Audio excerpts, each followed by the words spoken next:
आज बात करते हैं पारेख बैंकिंग के छात्रों में चैप्टर 15 में साख नियंत्रण के उद्देश्य, जो इसमें साख नियंत्रण ही महत्वपूर्ण था। तो केंद्रीय बैंक के जो मेन मुख्य कार्यों में साख नियंत्रण समझते हैं।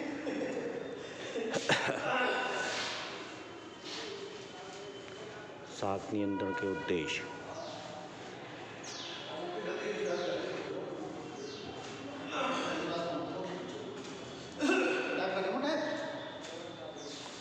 आंतरिक कीमतों में स्थिरता, विदेशी विनिमय दरों में स्थिरता, व्यापार चक्र पर नियंत्रण, आर्थिक विकास, रोजगार तथा उत्पादन के उच्च स्तर प्राप्त करना, आर्थिक नियोजन। साख नियंत्रण करने के उद्देश्य ये हैं। इसका मतलब है साख नियंत्रण के द्वारा ये कार्य किए जाते हैं। देश की अर्थव्यवस्था के लिए ये कार्य बहुत अधिक ज़रूरी हैं, क्योंकि अगर ये कार्यों को नहीं किया जाएगा, साख का नियंत्रण नहीं किया जाएगा, तो निश्चित तौर से इसमें इन वजह से देश की आर्थिक स्थिति गड़बड़ सकती है। जैसे आंतरिक कीमतों में स्थिरता, साख नियंत्रण के द्वारा ही जो देश में महंगाई की स्थिति होती है, या जो खान पान की वस्तु होती हैं या अन्य वस्तु जो होती हैं, उनके कीमतों पर नियंत्रण रखा जा सकता है। दूसरा है विदेशी विनिमय दरों में स्थिरता। इसके द्वारा साख नियंत्रण के द्वारा विदेशी विनिमय की दरों में भी स्थिरता रखी जा सकती है, यानी कि उनमें ज़्यादा उतार चढ़ाव नहीं हो सकता। व्यापार चक्र पर नियंत्रण। व्यापार चक्र का मतलब ये क्या है कि कभी मंदी कभी तेजी, एक चक्र है व्यापार का, तो इस पर भी नियंत्रण साख नियंत्रण के द्वारा ही संभव है। व्यापार चक्र कुशलतापूर्वक चलता रहे, क्योंकि मंदी भी जरूरी है और तेजी भी जरूरी है, उसको क्रम से अनुसार आते रहने चाहिए, जिससे ये चीज़ के लिए साख नियंत्रण आवश्यक है।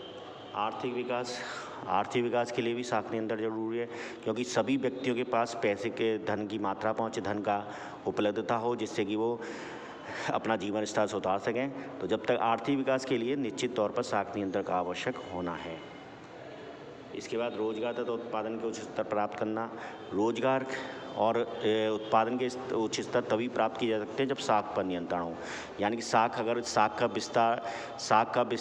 का नियंत्रण नहीं होगा तो मंदी और तेजी की स्थिति तेजी से आएगी, जिससे कि स्थिति में कभी कभी उत्पादन भी कम हो सकता है और जिससे रोजगार पर असर पड़ता है। इसके बाद आर्थिक नियोजन के लिए साख नियंत्रण अति आवश्यक है। बिना साख पर नियंत्रण किए आर्थिक नियोजन भी कोई फायदा नहीं पहुंचा सकता देश की अर्थव्यवस्था के लिए। अब बात करने की विधियाँ, यानी कि किस तरह से साख पर नियंत्रण किया जा सकता है। वर्णात्मक साख नियंत्रण संबंधी उपाय, बैंक दर में परिवर्तन, साख प्रत्यार्थ तथा संकुचन, व्यापार उद्योगों पर प्रभाव, विदेशी पूंजी के आवागमन पर प्रभाव, विदेशी विनिमय दरों पर प्रभाव। ये बैंक दर में परिवर्तन के द्वारा बैंक दर में परिवर्तन कर दिया जाए, यानी केंद्रीय बैंक दरों में परिवर्तन करती है। बैंक दरों से मतलब है जिस रेट पर बैंक के पास जो उपलब्ध राशि है उसको रखना, उस पर ब्याज देना, तो उसी अनुसार ही बैंक अपनी ब्याज दरें निर्धारित करती हैं, जिससे कि साख पर नियंत्रण होता है। साख प्रसार तथा संकुचन, साख का प्रसार और संकुचन पर नियंत्रण रखना। व्यापार तथा उद्योगों पर प्रभाव ना पड़ने, इसके साख की वजह से व्यापार तथा उद्योगों पर प्रभाव ना पड़े, इस तरह से साख का बैंक दरों में परिवर्तन करना चाहिए, या साख का प्रसार या संकुचन करना चाहिए।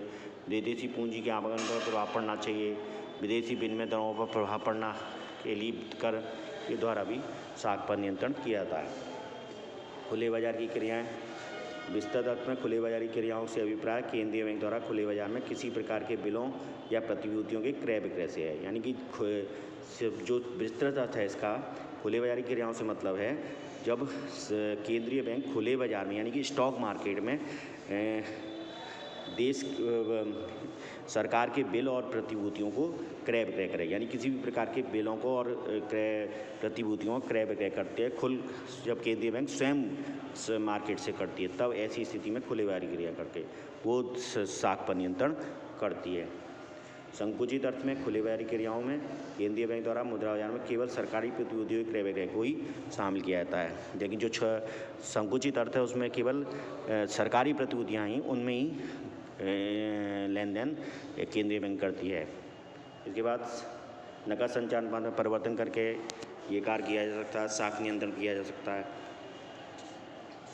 नकद संचय अनुपात का मतलब है यानी कि जो पैसा केंद्रीय बैंक के पास बैंकों का जमा रहता है उसके अनुपात में परिवर्तन करके, यानी कि वो कितनी मात्रा में रखना पड़ेगा कि अगर वो अपने पास ज़्यादा रख लेती है तो निश्चित तौर पर बैंकों के पास ऋण देने की क्षमता कम हो जाती है, और अगर वो इस अनुपात को कम कर दिया जाता है तो बैंकों के पास नकद राशि अधिक आ जाती है और वो अधिक मात्रा में ऋण देने लग जाते हैं।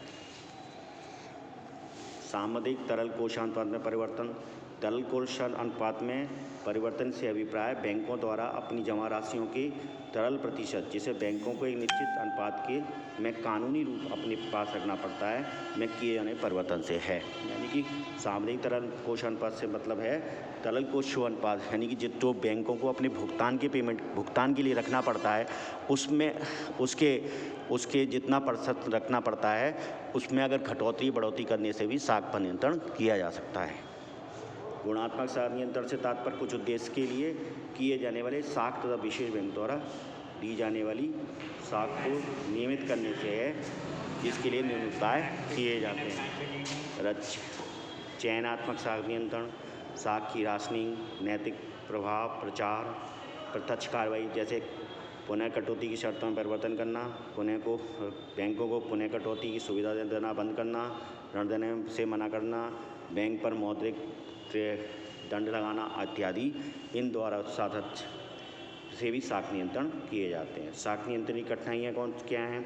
असंगठित बैंकिंग व्यवस्था। हमारे यहाँ देश में बैंकिंग व्यवस्था असंगठित है, यानी कि सहकारी बैंकें हैं, कई प्रकार की बैंक हैं जो केंद्रीय बैंक के नियंत्रण में नहीं है। सभी बैंकों पर नियंत्रण का अभाव है। साख के सभी स्तरों पर नियंत्रण नहीं है। गैर बैंकिंग तत्वों का प्रभाव है। साख के अंतिम उपभोग नियंत्रण में कठिनाई है।